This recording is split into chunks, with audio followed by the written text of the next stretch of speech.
You know that our technology industry in India is quite a happening industry, and many of you may be aspiring to do something or the other in that broad space that we call ICT, IT or telecom. So, just as a background, a little snapshot of what the industry is about, and then I'm going to take you straight into 5 trends. I'd like to keep it interactive, so if you have any questions, please feel free to just raise your hands and I'll take you. So this is the background. This is just one slide, and that is that our ICT industry is roughly 1/10 of our GDP. Okay, so that is, it's a very significant size. It's a very big industry.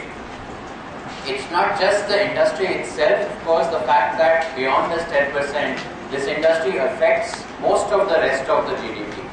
So at least 70 or 80% of the GDP is actually impacted, maybe 70% is impacted by ICT.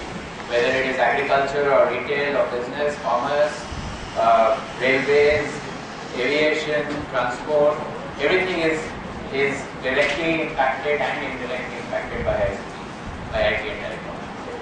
So just to keep this in mind, and this is, if you look at this side of it, this is the IT part, out of which this is domestic, a bulk of it is exports. So there's a lot of software, services, BPO exports, and this part is telecom, this is equipment, this is services.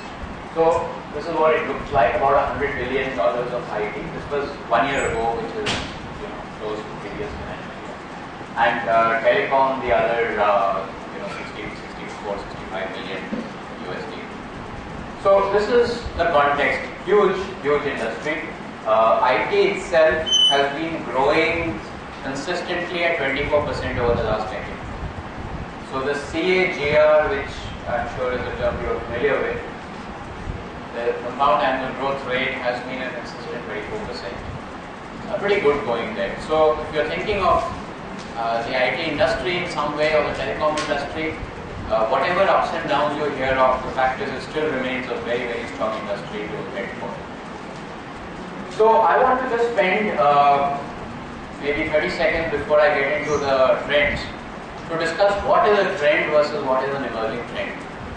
So there's lots of trends. For instance, the BPO industry itself, you can look at that as a trend. What's happening with the BPO industry? One part of it is answering phone calls or generating phone calls. So this whole voice part of the business process outsourcing. Now, based on that, the fact is, we've got something like 500,000 people or 2/3 of a million people in that industry, and it looks like it's growing. It is growing, and so therefore more and more people are getting into the BPO industry and into training for it. Many of you or your colleagues or your friends, classmates from elsewhere may be either training for or already in the BPO industry.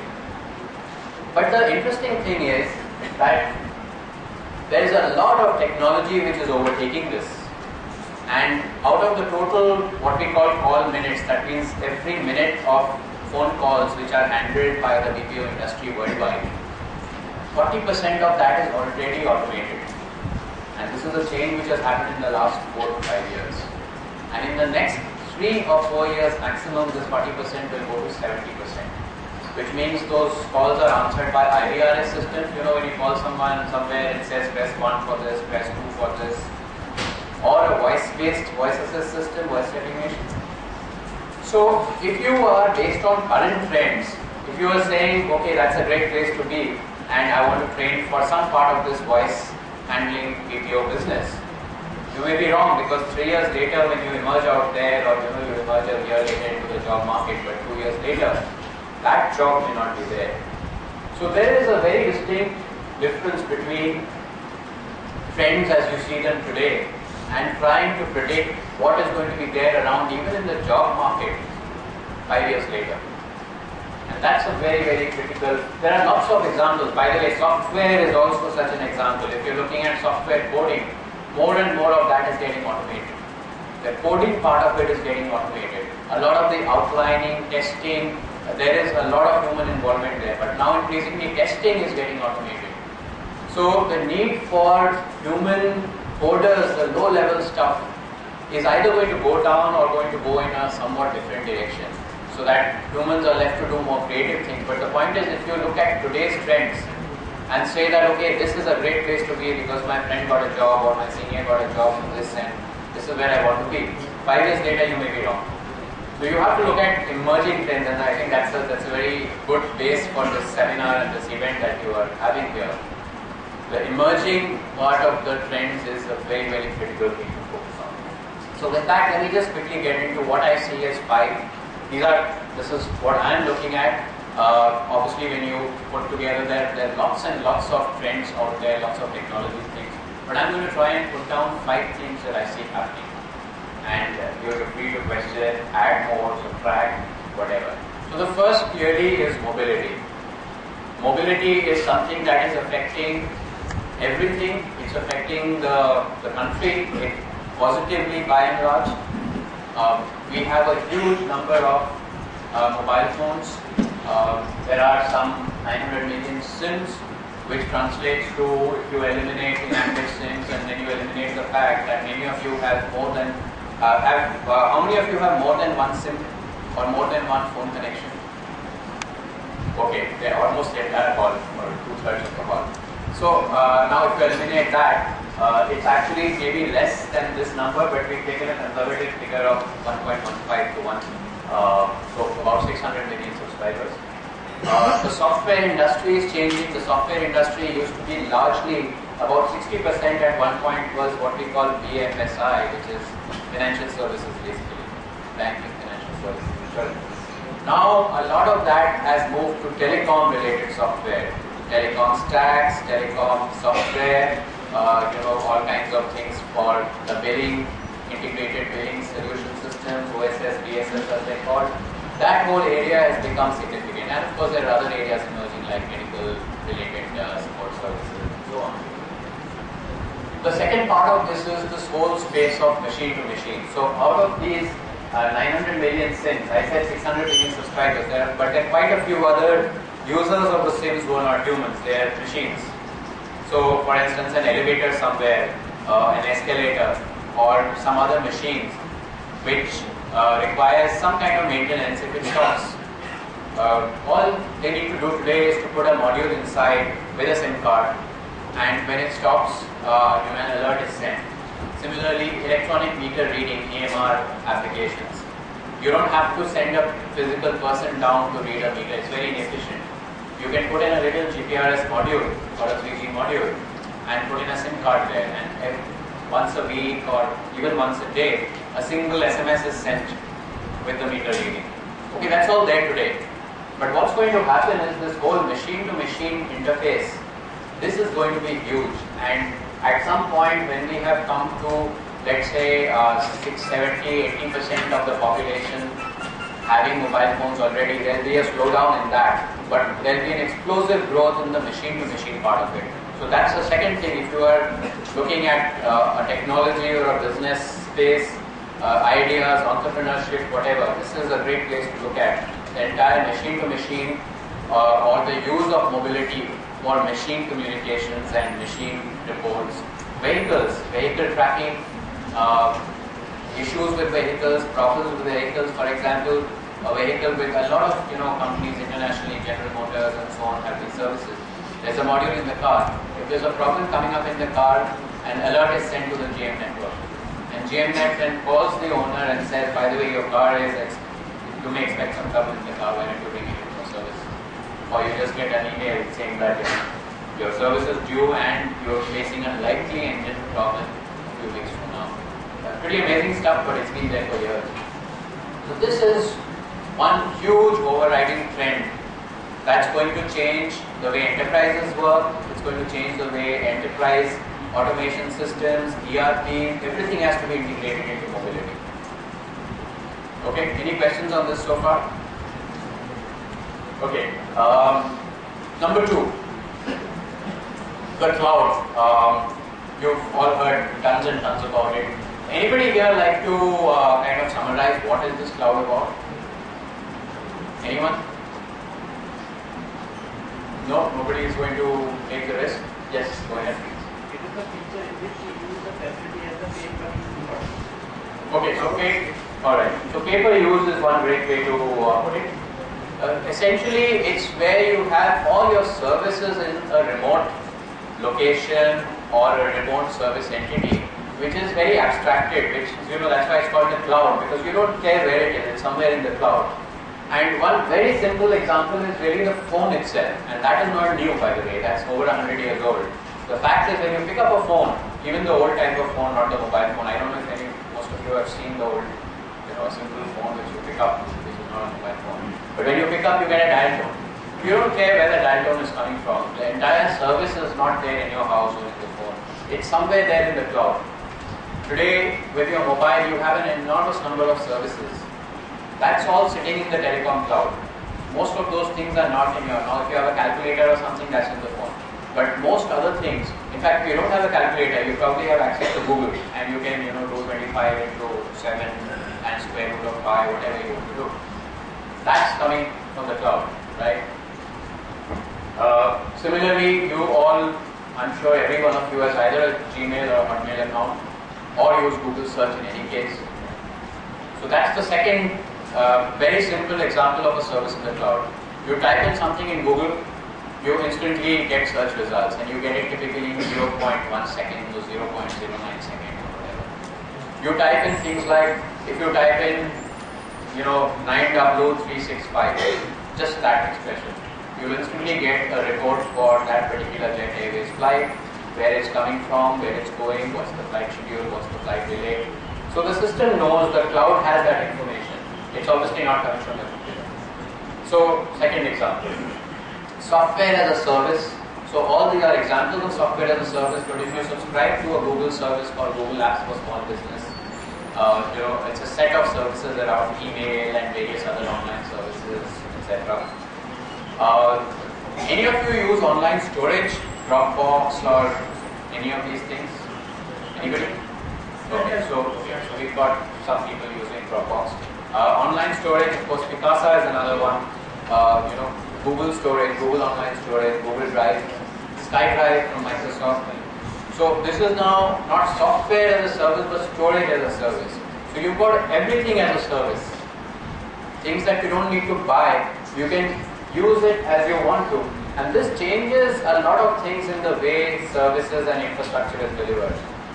For instance, Google, Gmail was the first to give you 1 gigabyte of space, 1 GB of space. Now, supposing they had, at that point, they got about 1 million users within a few weeks. So, did that mean that they had to give 1 million into 1 million gigabytes of space? Okay, that's 1,000 terabytes. Or 1 petabyte of, that's a lot of space. But they actually didn't have to do that. What they did was they allocated a GB of space for each of you, and it looked to you like you have a GB of space. But what they did is they virtualized that. So they gave you whatever you were actually using and let you expand up to 1 GB. So they were able to add space as was needed. So in this process, you can actually virtualize and more efficiently use resources without having, a million people having to buy 1 gigabyte hard drives and have most of the space wasted. So that's yet another benefit. But overall, the cloud is going to be the way most services are going to be available to you. And the interesting thing is, it's mostly people like you or consumers who have started with using it, and then SMEs and small businesses are taken to it, and then finally the large enterprises are gradually beginning to get into it, because they have a lot of investment in old technology and so on. It's the newer, the consumer, the youth, they've taken to cloud services such as Gmail and Google Search and all of that, and Picasa and storage first. Number 3, the interface. So, if you look at any of these devices that we use today, so for example, the difference between a conventional computer like this and something like this, which is a tablet, the iPad has become a huge hot seller in the last 2 to 3 years, and today there's a whole tablet ecosystem which is booming.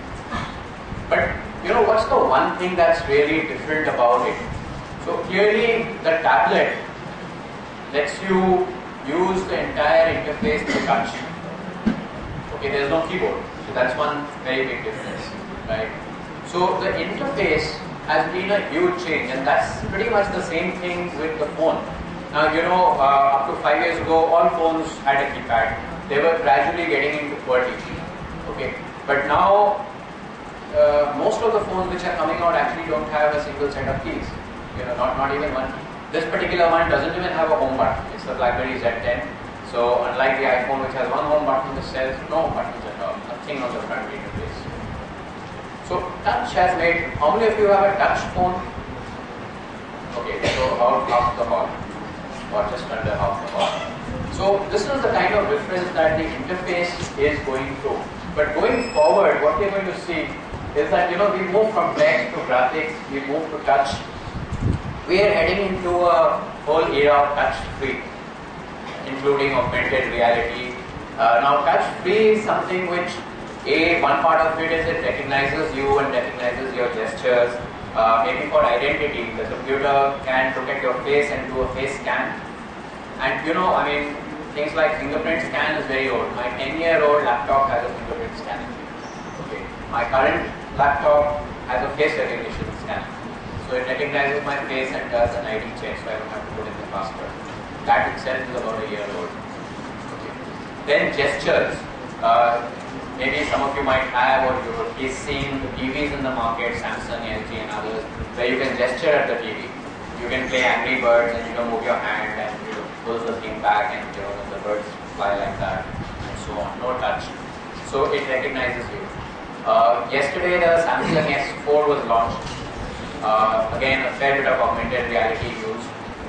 For instance, if you're reading something and you're looking up and down with your eyes and you look down to the page scrolls up. So it's actually looking at your eyes. So based on your eyes, you're scrolling it when you're looking up. Now this is not very new technology in the military side. F-16 cockpits and all actually use eye tracking, so that you can actually do weapons tracking through the eye. And that's about 10 to 12 years old, that technology. But in a consumer mobile phone, it's relatively new. So the first major commercial phone launch was yesterday, the Samsung Galaxy S4. But going forward, this is the way we are going to see a lot of touch-free augmented reality. And today you're seeing more and more of advertising using augmented reality.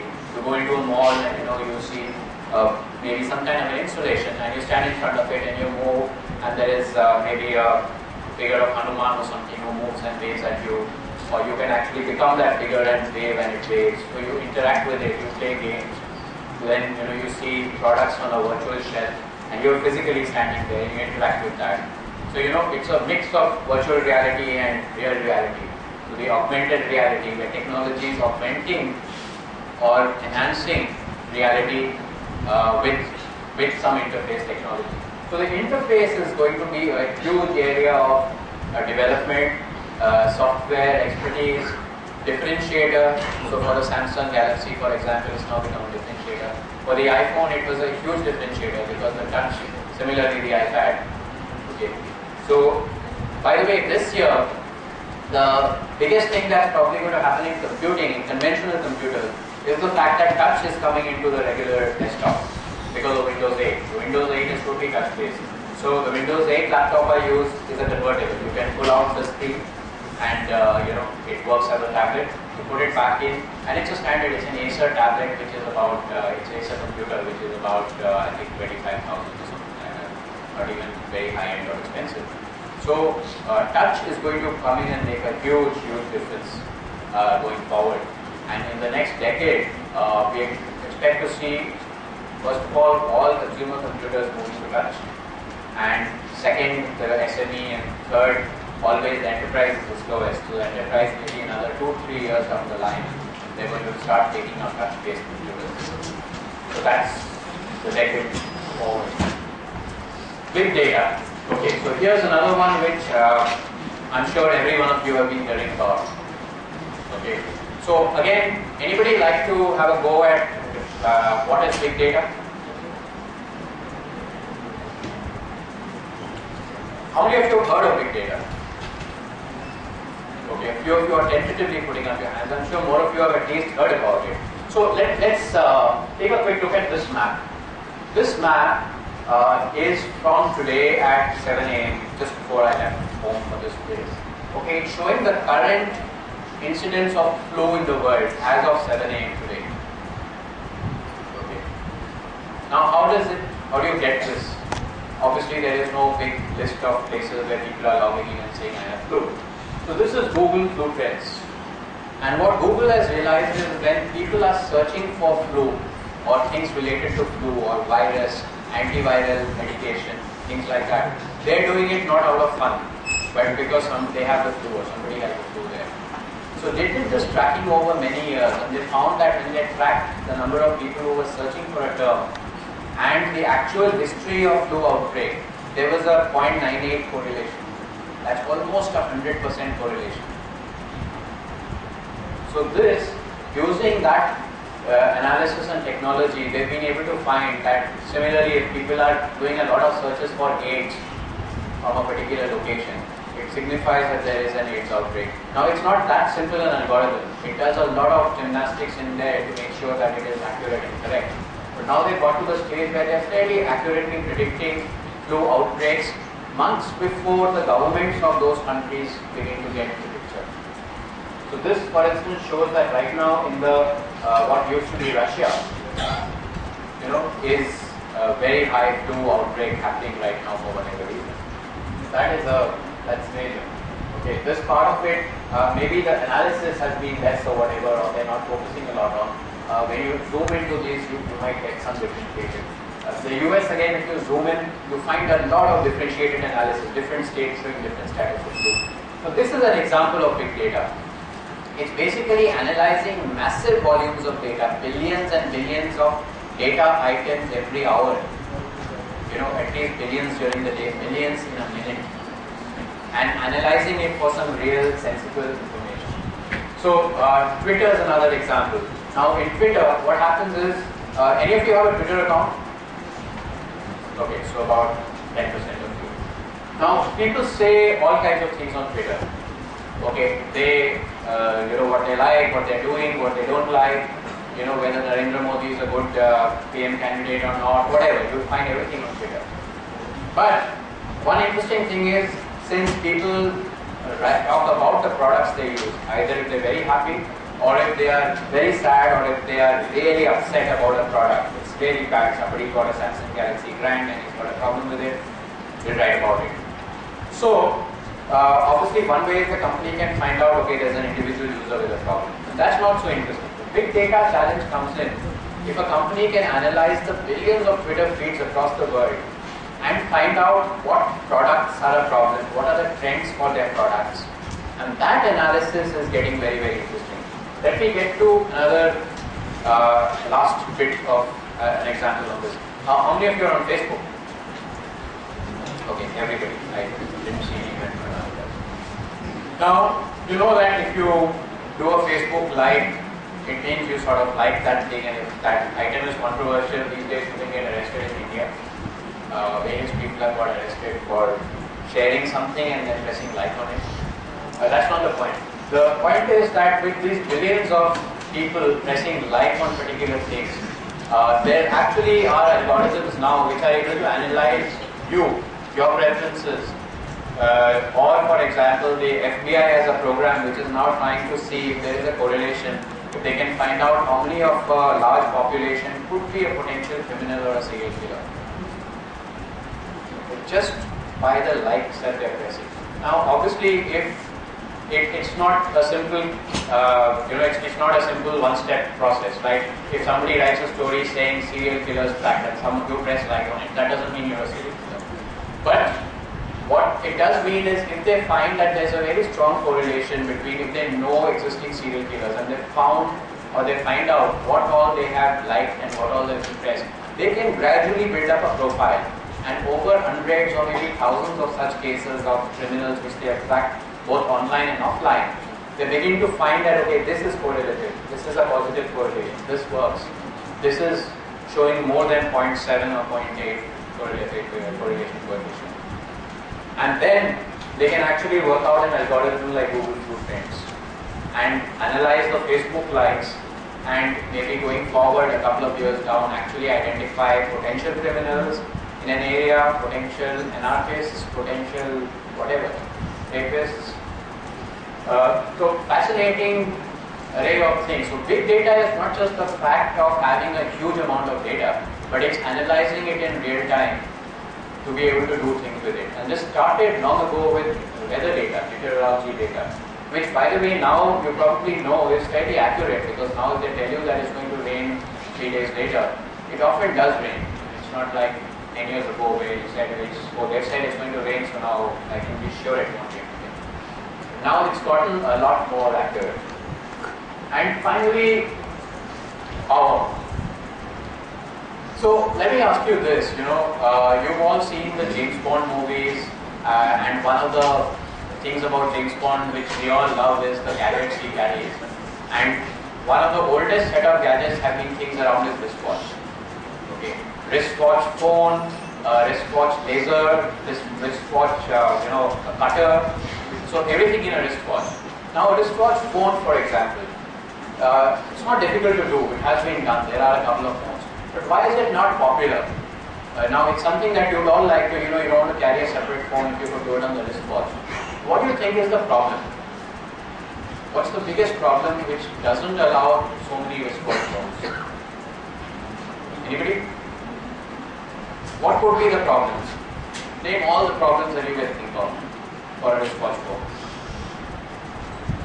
Anybody? Come on, I'm sure you can think of problems. Not a big screen in that. Okay, so big screen, fine. But the fact is, people are okay with that. Okay, maybe you can do away with the screen altogether. You can just have a little thing which shows you the number. Okay, but the convenience of having a phone in your wristwatch, you will sacrifice the screen factor. What else? Yeah. Power. So the only barrier is the battery. You can have a wristwatch phone today. 15 years ago there was a wristwatch mobile phone. That was the first of them. It was pretty largish. But the reason it's not practical is that the battery won't work. And that's the same reason electric cars and hybrids are not that great. And in fact, this particular car, which I am showing here, this is the Tesla Model S. This is the first practical luxury sedan, which is, it's about 2 months or 3 months old in the US. It's all electric. And it's a very practical car because it's fast. It does 0 to 100 kilometers per hour in 4.4 seconds. It has a range of about 400 kilometers on its single charge. So this is practical. But most of them are small cars like the Riva electric car which you may have seen. And they simply don't have enough range or enough speed to be practical. So performance per watt, this has become a huge issue. And you know that the problem with all these smartphones is that they don't last, the battery doesn't last on the charge. If you really start using Facebook and all of that, you'll run out of battery in less than, sometimes half a day. Okay. So performance per watt is getting more and more critical. Same with computers and large servers. You have lots and lots of servers, but the challenge to making them bigger and more dense in terms of computing is the power consumption. Because the more the power consumption, A, you need the power, B, you need to cool them. 3, for portable devices. In fact, I said one of the main things that the iPad required was the touchscreen. Actually, there were 2. The second big thing was the battery. If they were not able to fit a battery this powerful in this slimmer size, this wouldn't have been a practical device. But because it lasts 8 to 10 hours on a single charge, it's actually practical. If it had lasted 2 hours on a charge, like the first Akash tablet did, it wouldn't be practical at all. So power, performance per watt is a huge factor which is in the way of, and a lot of the technology development which is going to happen around in the coming decade is going to be around power. Because the last frontier is really the battery. Just as a last example, we have cars. Now why don't we have aeroplanes which are battery powered? It's the same reason. You don't have enough capacity in the batteries.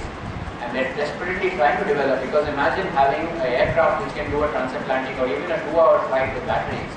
You don't need aviation fuel. So that's a huge benefit. So a lot of the work